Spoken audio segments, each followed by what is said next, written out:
Welcome to the Socialize strategy. And today's episode is very exciting because we are going to talk about how to create a paid community membership. Maayan Gordon is a community building expert who has built her own audience of over 2 million on social media. Pretty incredible. And she is a 6 time startup founder. So she's got the receipts to prove it. And she's going to share her knowledge with us today. Thank you for joining us, Maayan. Woo! Yeah, absolutely. No, I'm excited to be here and talk about a subject that I'm really passionate about, mostly because I love content creators and I know how hard it is. And, it kind of sucks to be doing all this work and not have something, impressive Right. and significant to come out of it. Also, we're working usually, for free because that's what we do as content creators. And people think, oh, as soon as you have 1 million followers, you're making $1 million. I mean, I did used to think that myself until I had 1 million followers, and I'm still working my butt off at my day job. But just so everybody knows, we did connect on LinkedIn, and that is something that is so major to me because I made an attempt this year to commit to myself to be more present on LinkedIn and start posting some clips on LinkedIn and putting myself out there visually, even just with videos. And it's been very game changing because I've paid attention and not even as much as I do to TikTok. And yet we managed to find each other. So I love that the power of social media goes well beyond TikTok, Instagram, and where people traditionally think they're going to find relationships. So yay to Yeah, that. one of the things I really love about LinkedIn is there's kind of, each algorithm for different social media platforms has different magic to it or different, ways that it's connecting, right? So with TikTok, it's great at connecting content that you're really interested in with, the viewer. LinkedIn's really good at connecting people who will end up building like significant relationships. And so I don't even know how we originally connected on LinkedIn. I know. And I don't know what necessarily compelled me to be able to find your name and tag you in that post, but I the know. magic Thank of you. LinkedIn did its work. Gosh, I'm so happy about it because it really has, I don't know, I think it's opened up so many different thoughts in my mind when I find people on LinkedIn that are doing different things and creating alliances, and the kind of stuff you're doing is amazing. So I'm really thrilled to have you. But I'm going to start off with a question that I don't normally ask anyone. So I'm going to ask you, I hope you don't mind, but I love it. what do you consider your current North Star and how did you find it? So I love this idea of we all have a focus. So I'd love to know, have you found yours, if you even have? Yes, no, and it took me a really long time, and my North Star might shift slightly, but I've really I think landed on it in terms of the core of what that is. And for me, it's a combination of more than one thing, which I think is why it was so challenging and took me so long to figure out what it was. And so for me, it's really how can I create scalable impact, not only with individuals, but also with the systems that we all live within because they impact us so much. So that's one major component. The other major component is being able to not only use my skills, but continue to develop my skills in marketing and in communication. So having both of those things together and trying to figure out what I was going to do from a work perspective with that took me, over the last year and a half of really dialing in and trying different things before I figured it out. Amazing. I spoke to someone recently who had quite an enlightening thing to say, which was people always say, follow your passion. And she said, I like to change that to follow your talent. And so I thought that was pretty interesting because it does sort of happen automatically. And so I would like you to laundry list for us what are some of your strong skill sets. I know you're great at writing, you're great at marketing, but what would you say? Like, can you do a quick download of like, I think I'm really Yeah. good at this, and this? Yeah, and to first kind of qualify what you're saying, I think it's both. I think find the convergence of your passion and your talent because Mm. one without the other usually isn't sustainable. Ooh, So for me, I would say writing has been something that has been invaluable in my career. It's something I've always loved. I've always been natural with it, and you'll notice like an overlap between a lot of these things. I would say another is emotional granularity, and again that comes a bit from language and emotions are fascinating and I've done a lot of research and I could get way into that topic, but the more emotion related words the more you're actually able to experience more distinct emotions. So language happens to be this, I mean, we all know how powerful language is. We've always known that, a couple words can change someone's life. Like that's very, very true. So, emotional granularity is one. I would say like conflict resolution slash conflict navigation is another one. And these all fall under communications is kind of the broad topic. I would say another is really understanding the psychological mental aspects behind people's words Mm. and their habits and behaviors. Another is like color theory. I'm really good with colors. I had a glass blowing business and a graphic design sticker printing business. So that really helped me understand Wow. how colors work really well together and how they make us feel and interact differently. And then I would say generally, I'm really good at learning things quickly. So I'm not good at everything. I don't know how to code and like create an app. But if I put my mind to it and focused on it, I could probably learn how to do it in 2 weeks with the proper, motivation. So those are some of the core things. I'll tell you something I'm not talented in is like patience. Okay, I Like like I that. can apply it, but it's very forceful feeling and it's very challenging. Like I'll never feel like patience is something easy to me, even if I get really good at it. So like there are lots of things I'm good at. There are also lots of things I just don't have a talent for, and I never will have it. Oh, I love that. Patience is so funny because it will make you stop doing something because you're like, oh, this is just becoming too difficult. Then you're not patient. You don't have the patience to push through it a lot of the times. You know what I mean? It really depends. Oh my God. I love that. It's good to recognize what your strengths and weaknesses are. And I've come to it. I mean, being much older than you, I found a lot more of my weaknesses, I think, over the years. And I really know how to lean into my strengths. So that's fun that you've discovered that so quickly and you can articulate it so Well, that's clearly. the great thing about having patience be a weakness is you find out very quickly, right? Because you don't have patience, so you're going to find out really quick. So funny. So funny. All right, I love it. So, let's just talk about what you're doing as like what your business model is right now. What are you doing for creators? Yeah, so right now my core focus, I do a little bit of consulting, but that's typically with brands and startups. With creators, my sole focus is on building communities that are business ecosystems. So the Hmm. whole point of the community is really like two or threefold. One is to build a deeper relationship with the stakeholders that you're involved with. Hmm. So with your fans, with anyone who you contribute value to. The other is to make money so that the whole thing is sustainable because I think every content will creator will relate to burnout at some point. And Hmm. but financial reward is a huge motivator for all of us, not just because it feels good to, be valued like Right. tangibly for the work that you're doing. That's one component. But also money can buy us things that really help prevent and avoid burnout. Yeah.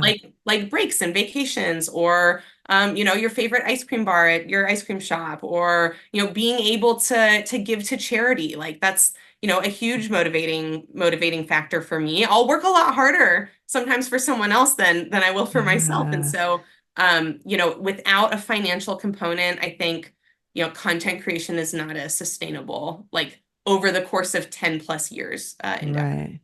So I'm going to go out of order on my questions because like to have a little guide of where I want to drive the conversation. But I think this leads into something that I was going to talk about later, which is okay. Let me articulate it correctly. So if I am a creator and I want to create a paid community, what is the value to my audience if they're already seeing my content and they're getting it for free? How can you explain to me, almost like sell me on the idea? If I was like somebody, like, why would I buy into someone's create community that's paid if I'm already seeing a bunch of their content for free? Yeah, so there's lots of different reasons for different people is where I'll start. I'll give some categorical examples. So one example is I would say a higher level of interaction. So, on social media, if someone's got 1 million followers, you might get like a heart, you might get a comment back every once in a while. Being a part of a paid community, you're gonna get a higher degree of attention and responsiveness typically. Okay. So that's one component. Another would be, I would say, like bonus features. So that could be a huge range of things from you're doing a podcast, having people and you have people invited on who, can ask questions and will respond to those questions. But having the ability to submit questions that are Mm. specifically answered on the podcast, right? You know that if you're a member and you ask a question, that you're going to pick 3 questions every podcast episode from members inside the community, and you're gonna answer those. Another could be attention and recognition. So some communities will do member spotlights, right? So Mm. you've got this huge, huge TikTok channel. Potentially by being a member of your community, maybe someone gets, they edit a video that's based on one of your tutorials, and you not retweet, sorry, Yeah. do the video, or do a stitch, or you share it in some way across your channel to get them not only that awesome feeling, but also tangible exposure to their channel. So those are all some examples. I would say, from the emotional level, or the psychological level, there's something really, really valuable about feeling a part of something. The sense of belonging is Right. something that I would say an incredible number of people are missing in today's world. And it comes partially from social media, where we've never been so connected to each other. It's, we can message people instantly over, and almost Right. anyone. We can get access to almost anyone to, connect with them from a surface level. But to get a sense of belonging is completely different than just a sense of connection. And I feel that the structure of communities, when done right, are really, really fostering this sense of belonging. So let me quickly Yes. articulate Let's talk about what what's that the means. Yeah. difference. Yeah, Yeah. what's the difference between feeling connected and feeling a sense of belonging is contribution. To be a Ah, part of something that I'm actually contributing to is what makes me feel like I belong to it. And that contribution can look like many different things. In some communities, that'll be peer-to-peer interaction, right? So let's say you have I'm going to use an easy example. You have a content creation community that's helping people learn how to create content. I'm a member and Susan's a member. And Susan and I start talking to each other, and we start helping each other out through the vehicle of the community. Now we both feel a sense of belonging, not just connection to each other, but belonging to this community that connected us with each other. And I think that's a really, really powerful mechanism yes. for not only bringing us that, again, emotional, psychological value, but it's highly scientifically proven that when we work with other people, when we work within a community, we are more successful, and our level of productivity, our level of commitment, our level of execution all go up higher. There's lots of sayings about, if you want to go fast, go alone. If you want to go far, go with others. Oh, right. I And I forgot think, about that one. social media is a game of going really far it's a marathon. It's not a Yeah. sprint. And so doing it with other people is, I think, invaluable. I can speak to that as a content creator. I get really tired of creating content by myself. But when even talking about content with someone else is so much fun. It's Yes, it is. incredible. And you get energized in ways that by myself, I often have no Right. interest. It's so amazing. And it's funny to me when you talk about this like relationship thing, whenever I go on a TikTok live or when I'm on these type of live webinars, when people are helping each other in the chat and supporting each other in the chat, it is the best thing for me. And it brings me back. And I think I talked to you about this on one of our phone calls prior, where I had parties at my house in the suburbs when I had dance parties. Did I tell you that? And I had women coming to me. No, Oh my God, this I is decided I was news. going to have a women only dance party at my house, and women showed up.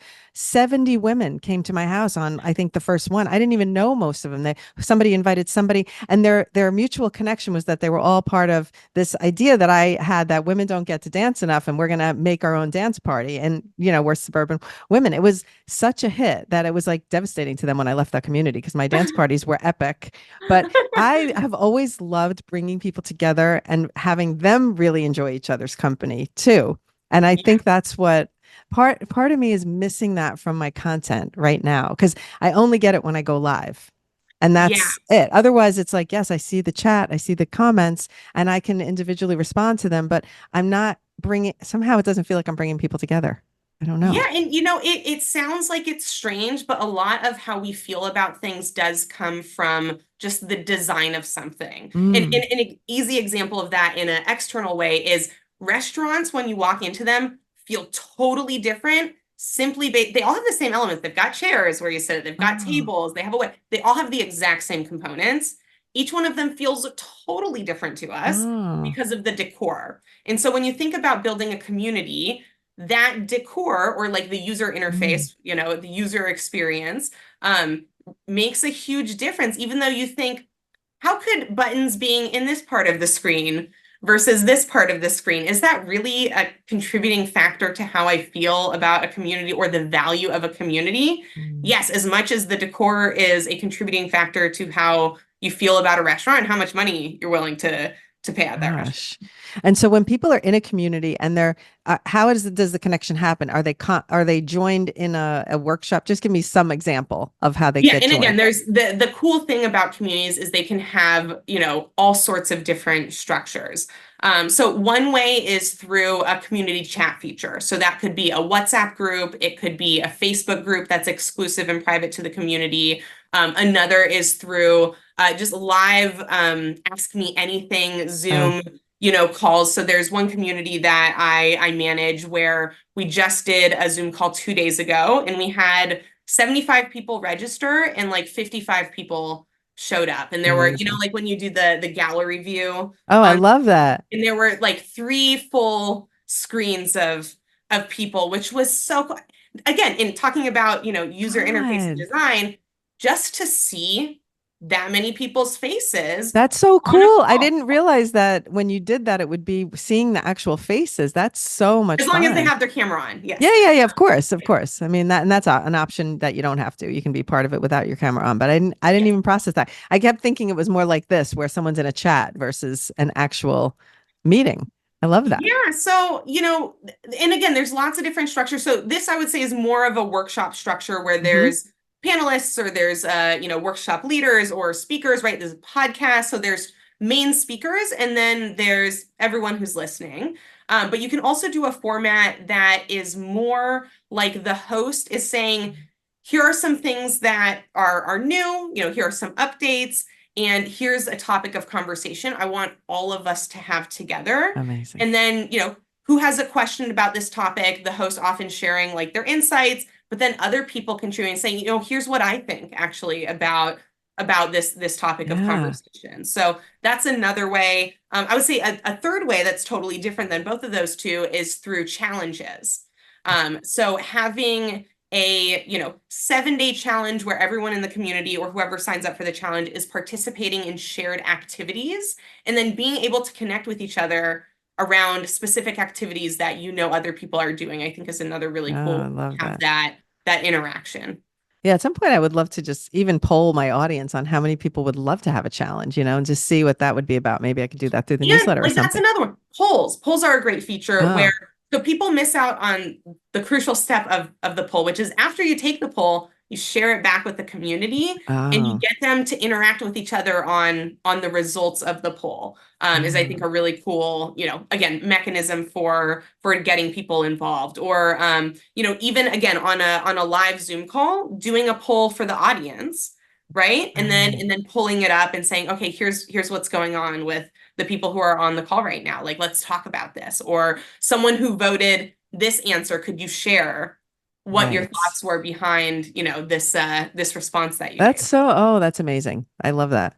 There's See, this, infinite ways to engage people. yeah, you are full, you're like a plethora of ideas. And is this from your own community building? Like or it's just This a is skill from that my you have? life experiences.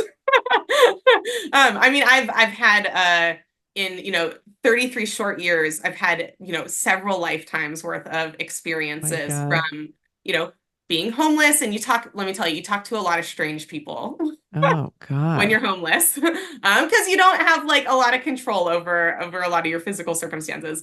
But then in 2022, I traveled the country in an RV for a whole year and talked Wow. to hundreds, if not thousands, of people from all across the United States, in various different contexts, from in restaurants to in like boutique stores to just like people out on the street to, all over. And then, had a massive amount of, human and customer interaction through some of the businesses that I ran. So in my glass blowing business, we were shipping, 100 to 200 packages per week.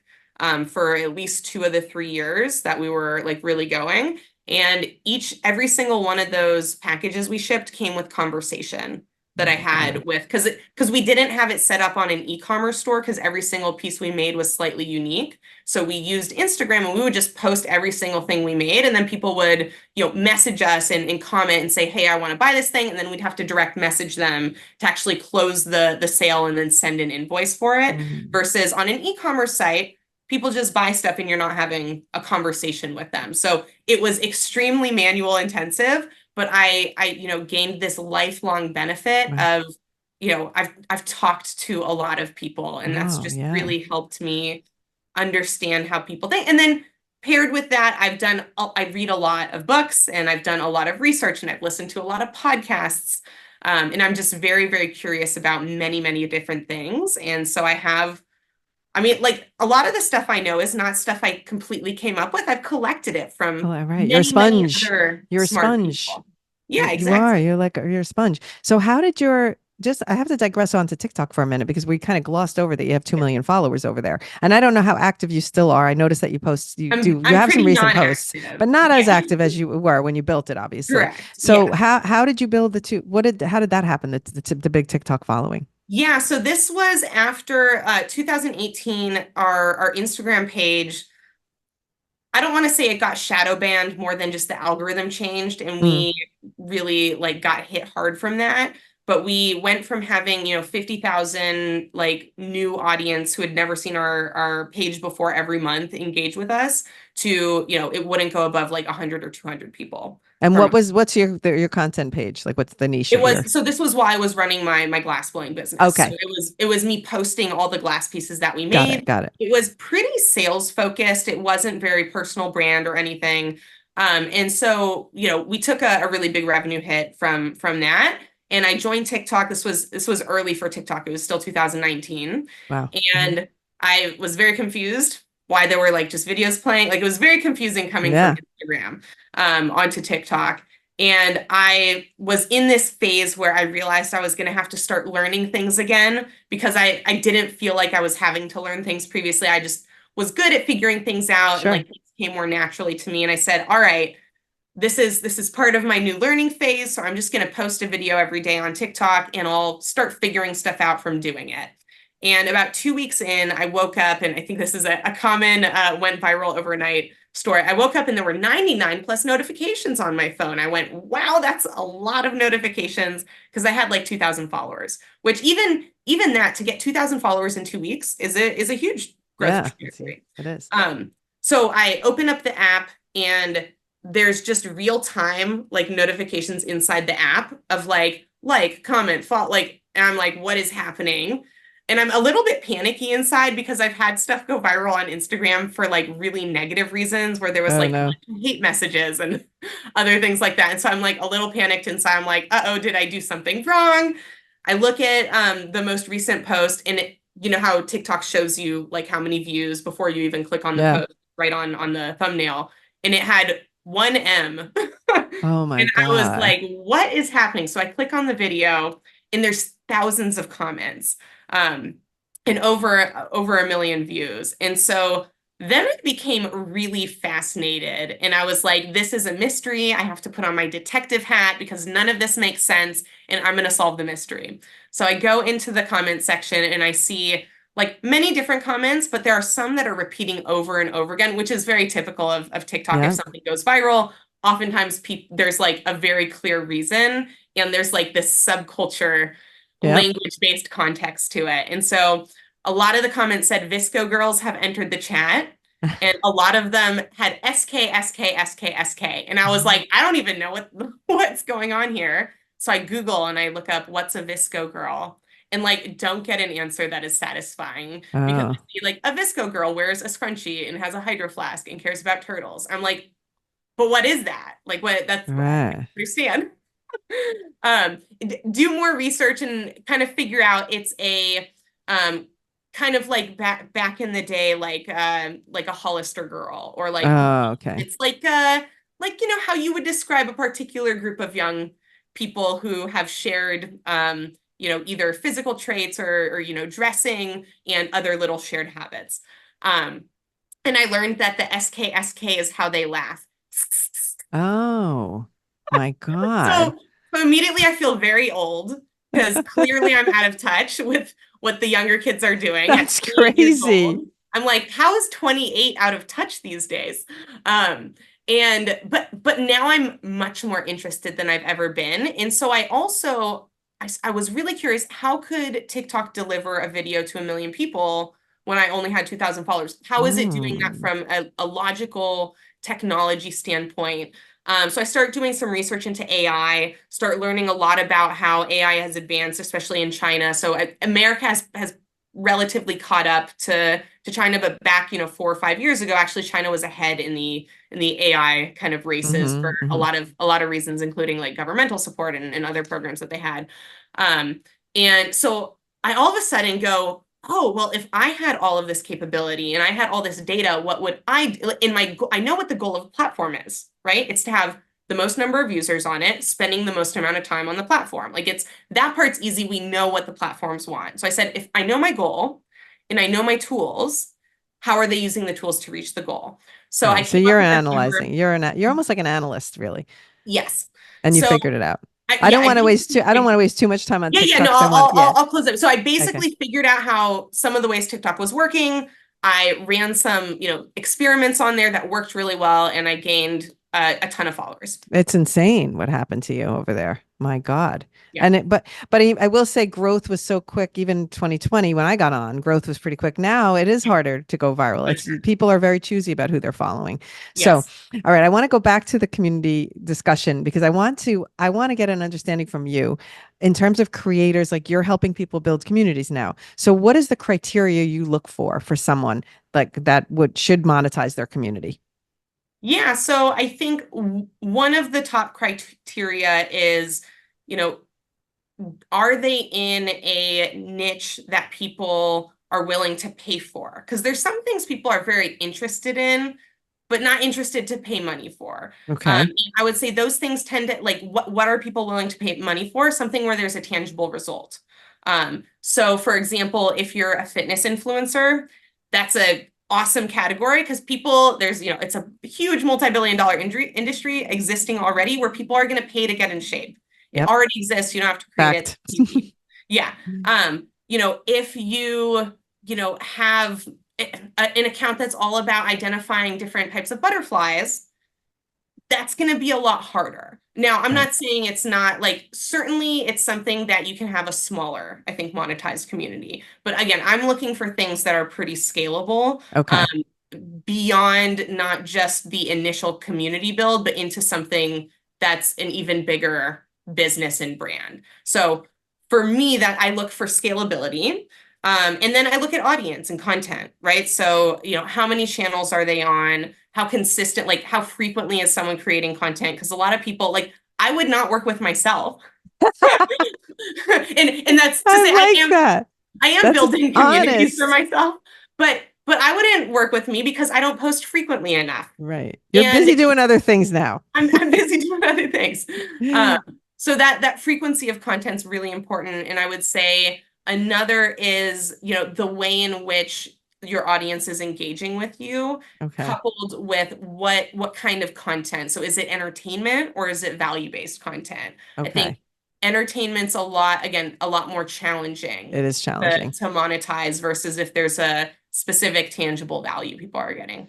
And then what about a number of followers? Do you look at like, oh, they've already got this many followers? Does that matter? Do you think it's more about the No. quality of the followers? What do you think that is? Yeah, I think, I would rather have someone with fewer followers that has a content category that's really popular, Mm-hmm. and that people would want to spend money on, and they have a really engaged audience. So as an example, I'm, in the early phases of onboarding and working with a creator who's really only on, I mean, she's on several channels, but only has, significant audience on one channel. It's Mm-hmm. Instagram, and it's less than 100,000 followers. Okay. But I think there's real potential there because her content category is spirituality, which is a Uh, hugely growing, industry in the United States and globally. Like it's this huge expanding global industry. And her personality and her engagement with her followers fits that content niche really, really great. well.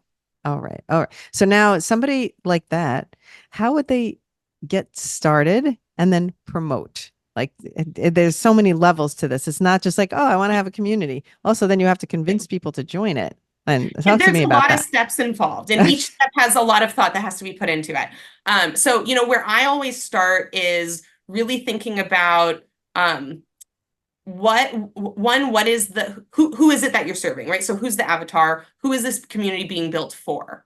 And sometimes that's not exactly the same person that is the core Mm. audience. Sometimes you're going for a much smaller subset of your existing audience. The cool thing to remember, though, is once you build something that is really specifically targeted for people and provides them with high value, it's much easier to attract more of those people. Mm. So it's not necessarily saying who is the main audience, but who within this audience is the most likely to perceive the highest level of value from what this person can offer. So in marketing terms, that would be called, finding either your 20% that pays for your 80%, or I did a mastermind where we talked about the 4% that ends up generating, like the Oh, 4% of your audience or customers in a larger business, if you have a scalable or a differentiated pricing model, right. will spend exorbitantly more money than Mm-hmm. the other 96%.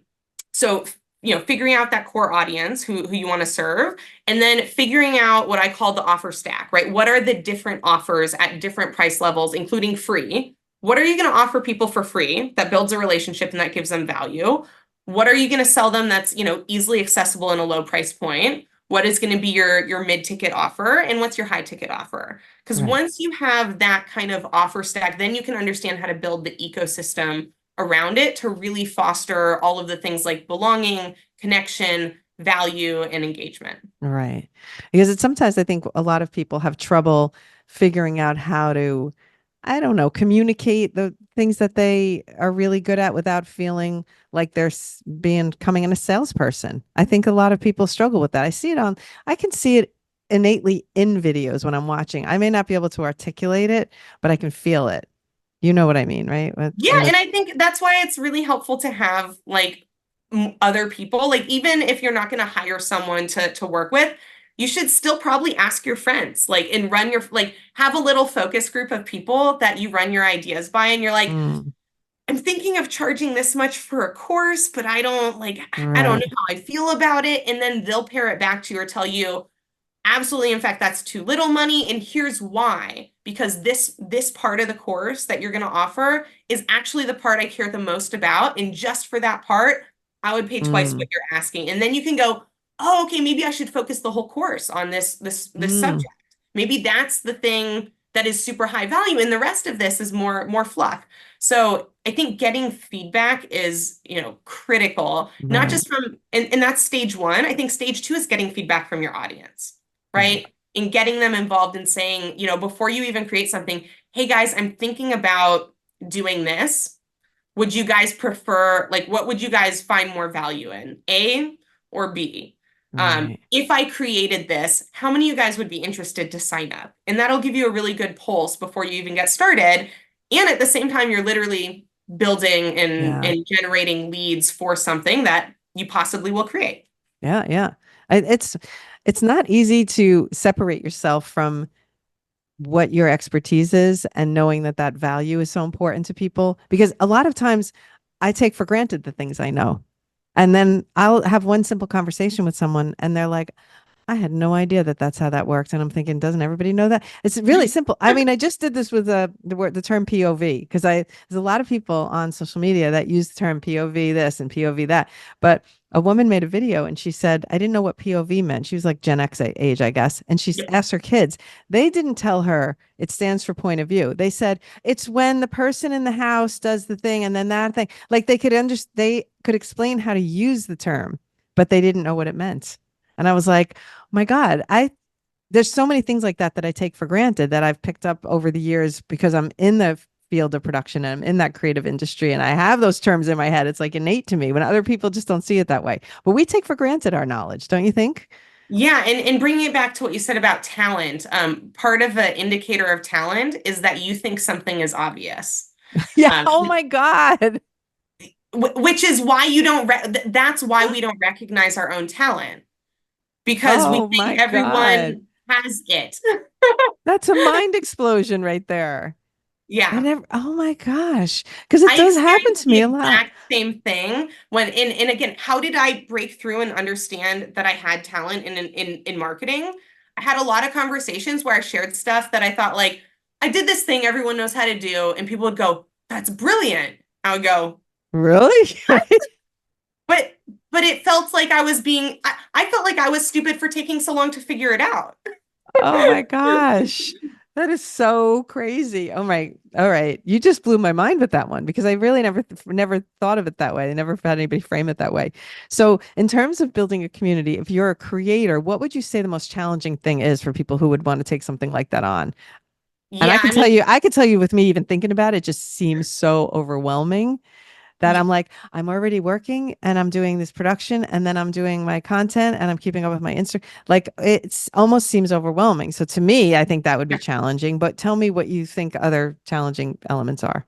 I agree. So I think the symptom, what people think it is workload, but what the actual challenge is time management. So Mm. unfortunately, most people, and it's something I could get better at, but I happen to be very, very, very good at time management, partially because I've run a lot of different, I've done so much stuff that I've been forced. And Uh, I like optimization a lot. So for example, I use a project management system. okay. I use ClickUp, which I love it. I love it so much. And I use a lot of tools that help me to manage my time really, really Oh effectively. God. I would say another though, this kind of goes back to, I would say like emotional regulation slash just self-awareness. I know when I'm most effective at particular tasks. So Oh. how a lot of people schedule their days is they have stuff marked out in specific time slots and they stick to that. I Uh, know that I can get something done 10 plus times faster if I'm in, like we would call it flow state, or if I'm in a particular mm. energy cognition state. And Oh, I I happen like to be that. able to activate that with different cues that, like, I know how to kind of prime that and get into that intentionally. But a lot of people don't, if you don't know how to activate yourself to just turn it on and be able to hyper focus and feel hyper motivated, that creates hyper production, the workload can be immense because you're just not being efficient enough to get all the things done. Because as Right. we even talked about, and these were only like some of the steps, we didn't even get to promotion and creating strategy for like how you Right. launch it, and like, and then once it's launched, how do you keep track of all of it? So if you aren't able to have a high enough output level and efficiency and productivity, this becomes impossible to do by yourself. Hmm. And then you have options to do it without to hire people. I think in general, all content creators should have the idea that they're going to, at certain stages, start Okay. outsourcing different things, whether that's editing videos, Hmm. whether that's having someone even just post their content, which is like one of the less time consuming parts. The more you can take little bits off of your plate, the more you have room to do the thing that you are always optimized in, which could be your Right. creativity around and passion around creating the content. Oh Um, God. You just hit the nail on the head with something this morning because I just said to Julia, I feel like I don't have as much time to make content anymore. Like I'm freaking out because I've got so many other tasks happening. And you just spoke it like exactly my problem for today. My today problem has been articulated so clearly. So frustrating. Because I want to do so much, but I can't, I don't have the resources right now to be outsourcing everything and making time only for the things that I want to do. and that's why the money matters, I know. right? See, talk to me, mama. If you had $10,000 a month coming in from the value you were creating, Mm, then you could hire people and actually create better content, do the more stuff I content. love the most. Yeah. Yeah, and again, I love that it's a feedback system. So when you were saying, people have this hard time of thinking like, how am I going to charge money when people are watching my content for free? Yeah. Because them paying into the community is going to make it so that you're able to give them better and better content Right. and more value. So it's almost like it's different than when you buy a product, where when I buy a cell phone, I'm paying money now for the thing exactly as I'm getting it. When you're Ah, buying into a community, it's almost like an investment because you're getting something now, but part of that money is going to make something better in the future that then you'll get mm, access to. yeah. So it's a little bit different of a purchasing mechanism, so to speak. Yes. It does have to be, and that will bring us to what's the most rewarding thing? Because I think the reward is going to be being able to make my life better because I actually have the resources to do that, hire the people that I need to do for those things and be able to do the things that I love the most. Like, Yeah, honestly, I think the most rewarding and coolest part of all this is it's that, but tied to something else, which is to be able to experience that by you making your life better, you made other people's lives oh, at the same time. And it's not, we live in this, unfortunately, the business world for lots of manipulative power hungry reasons that we won't go into, has, oh, convinced all of us that the world is a zero-sum game. And that when I win mm, more, it's taking from someone else. We oh, actually, because of the internet and because of technology, we live in a world where each of us, as long as we have strong positive values, meaning we care about other people, we're givers and not pure takers. When we create more value for us, we by nature create more value oh for other my people. God. And that's, something we all can know cognitively, but to experience it and feel it, to me, that's the coolest, most rewarding part of it. Wow. Just the way you articulated that makes me feel so happy just to hear that. Because I do think at the core of everything, your North Star always has to be to make the world a better place. I just think if we all had that goal, the world would be in a better place, don't you think? But it's just hearing you say it in that way takes it out of the part that I project is going to happen. Like I'm projecting if I was going to start a paid community, I would immediately be projecting, okay, people they're getting my content for free. Why would they want to pay for something they're already getting for free? What am I really doing that's going to be them wanting to pay for it? Like all those things would spin around in my head. And yet we just came up with the fact that somebody just wrote in the chat something so amazing, which is the way when we learn things, that's we are such better teachers because of it. So I didn't grow up with technology. I've had to learn technology all the way. So I'm so much better at explaining it to somebody who's trying to learn it than somebody who innately grew up with it because they're missing steps because those things are automatic to them. And Yeah. it's a cool thing to think about. But I'm like, I have to get out of my own head about this. And I just think you're helping me. You're Yeah, helping yeah, me. again, I think the best way that we can change how we think about things is by doing things differently, right? Mhm. And I think like I can totally relate to I think one of the biggest fears that someone who really cares about their audience, is really concerned about the ethical, value centric beliefs that they have of I don't want to take from people and Mhm. not give them value. That the biggest fear you have is that I'm going to sell something and people are going to give me money and they're not going to be happy, Mhm. right? The wonderful thing is because of those values, and again, I've dealt with lots of customer service issues where people gave me money for something in a previous business and they were not happy with it. What I can tell you is at first it hurts. You're like, Mhm. oh, I worked really hard on that. I missed the mark. It is my fault, clearly, because like you're the Right. customer. The cool thing though is you can right away change that feeling from pain to feeling really good by saying, I'm sorry. I really want to understand why you're not getting Mm. value and I'm going to fix it. I So just having the conversation with someone where they're telling you, hey, I bought this, which first of all means that there's a perceived value that they were willing to pay for, right? So mhm. you know that you can give them value. It's just for whatever reason that wasn't done. So you say, Mhm. hey, thank you so much for purchasing. I really, really value the fact that you're interested to get value from me, and I'm really sorry that I didn't deliver. Help me understand where I missed, and I'm going to make sure that I get you that value. Like, don't worry about it. When we make mistakes, they are not final and they are not fatal. For the Right. most part. Now, there's a couple things like if you jump off, there's certain like things Yeah, that literally are fatal. Don't do those things. yeah.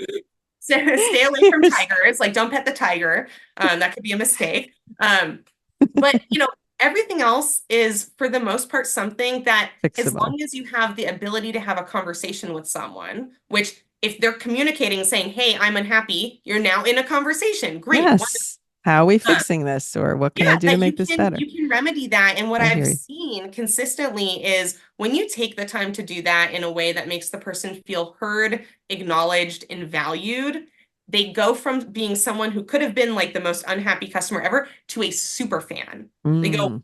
wow, no one's treated me so nicely when I was Hmm. upset before. So it's a real huge opportunity. I think the worst thing that could happen is total apathy. Right, right, right. It's just people not being interested at all in what you're doing. That's That's the terrifying. hardest. That's Um, disheartening. but I think that's very, very rare. Okay. Into like that's not going to happen if you have a highly engaged audience. Yes. And if you really care about what you're doing, because it's like a Exactly. lot of it for me is, I'm a natural over deliverer because I feel like I want to make everybody's life better. I want to make a difference. I want to help someone. And sometimes, even with my own parents trying to help them with their phones, my mom will say, "Stop already. You spent enough time on it." And I'm like, "No, I'm going to solve it." I am so determined. So I think that's in my nature. So I feel that I'm probably going to be that person that's like, we'll figure out what people don't like, we'll fix it and we'll make it better. So Yeah. that's awesome. Let's see if we can turn it to some questions. There is somebody who is asking about a Facebook group Mhm. called Thrive for Professionally Ambitious Women and would like to know the best way to promote it. So what's your experience on Facebook? How do you promote? Do you suggest ads and things like that on Facebook, or So it depends. I don't know a whole lot about the you'd have group. to analyze? If Yeah. it's a paid, so anything that is paid and that you're going to make money off of from a sale, you can use Facebook ads for. Now that's a Mm-hmm. whole different ball game where you have to optimize your customer acquisition cost and make sure you have enough margin in your product. So like how much are you spending on the ad versus how much are you making on the product, not just Mm-hmm. how much does the product cost because you have a margin in there. Facebook ads are still great. Mm-hmm. Different categories of product are going to have different costs for the ad. So what I mean by that is some categories are really expensive to advertise in, and some Mm-hmm. are a lot cheaper in. There's also lots of different methods. You can advertise something that's free that then leads to something paid. You can have something called, for example, you can have a free offer that has a bump offer, meaning that they get a free ebook, but then after they put in all their info, there's a little box at the bottom that says, would you like to add this thing for an extra $2, $5, Ah, I $7? see. That has a really Huh. high conversion rate. So there's all these different tactics from an ads side. When it comes to organic marketing, I would say, depending on how many followers you have and like how many people you have engaged on your personal Facebook page, personal Facebook, pages or just your personal Facebook account. I would say account more than if you've converted it into a page. Those can be highly, highly, highly engaged. Mm. So those can work really well. I would say another strategy, this takes a longer time and more effort, is to build strategic relationships and partnerships with other groups. So advertising one group through another group, that can be effective. I would say, having like live Zooms or Uh-huh. workshops or webinars, that's another really great way to promote, a group, inviting someone to something free. They can learn more about it, or you're specifically giving them a particular type of value. So whatever the Thrive community is promoting, to have a free class where you're just giving Oh, people free information and then letting them know also, hey, if you got value from this webinar, make sure to join the Thrive Facebook group as well. yeah, that's awesome. You mentioned collaboration, which is a great word. Irina says thank you for the answer, by the way. So appreciate that. But in terms of collaboration, it's funny that I was just talking about this last week on the podcast when I was talking about a podcast, how to have a podcast. And I'm like, Keith, the fun thing about a podcast is that you can collaborate just like I'm doing here. And I'm learning every single time I bring someone on here. It's been amazing for me, How honestly. selfish of you. I'm just kidding. For real. But everybody else is learning too. But it's like Yeah, so yeah. cool because not only that, I mean, now hopefully my audience who are then going to hear this as a release on a newsletter as well as a podcast are going to be familiar with you and say, okay, this is somebody who's creating paid communities. I'm going to reach out to her and ask her how to do it. If can I hire her to do it and can I become a client? So how would people reach you and are you doing an active sales pitch or are you doing more of like an organic?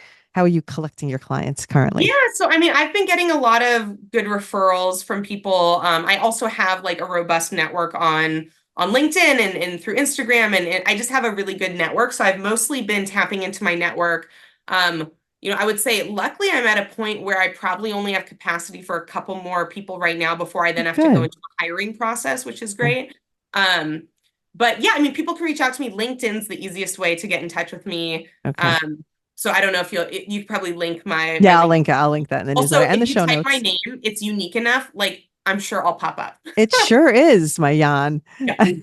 Yeah, so like I'm the only Maayan Gordon that has as many followers as I do on LinkedIn. So if you Amazing. type in my name, I'll pop up and send me a connection request. I'll accept it for sure. And you can send me a message. Even just like commenting, "Hey, I saw that podcast you were on one of my posts." I'll respond and connect with you and Amazing. reach out to Amazing. you. So You know any way what's you really reach out, I'll What's respond. what's really funny is your name is very unusual, and I don't think my name is unusual. However, if you type in Helen Polisi, there's not many of me either, which is I don't even think I've ever found another one, which is strange Your because last name is Helen's super unique. I think that might be it. And combined with Helen, which is already a rare name for any, it's not that popular of a name. So I guess I Yeah, I mean should with one L at that. there you go.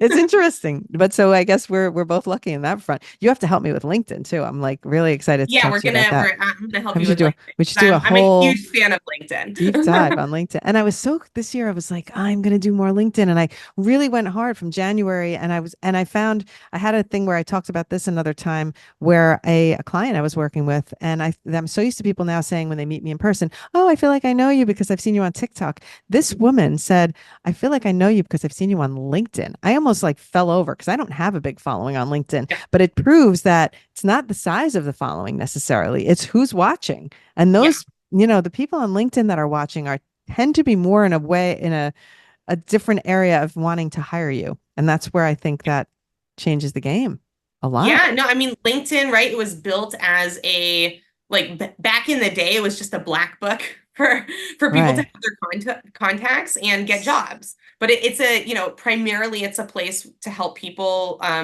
get jobs with their, grow their businesses and Mm, elevate their careers. Which so wow.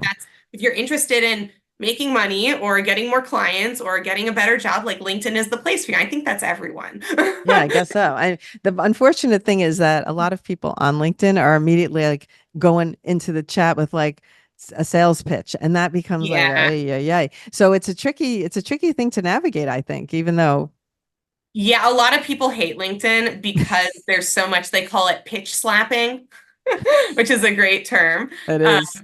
and basically, and this is just something like, I don't let it bother me anymore. Yeah, If you yeah. let it bother you, you're going to be bothered like every day. But, I would say maybe not half, but like a significant portion of people who reach out to you with a connection request, you'll accept the connection request and they'll send you a message that sounds like either, "Hi, my name is so and so, and here's what I do. Let me know if you're interested in any of my Hmm. services."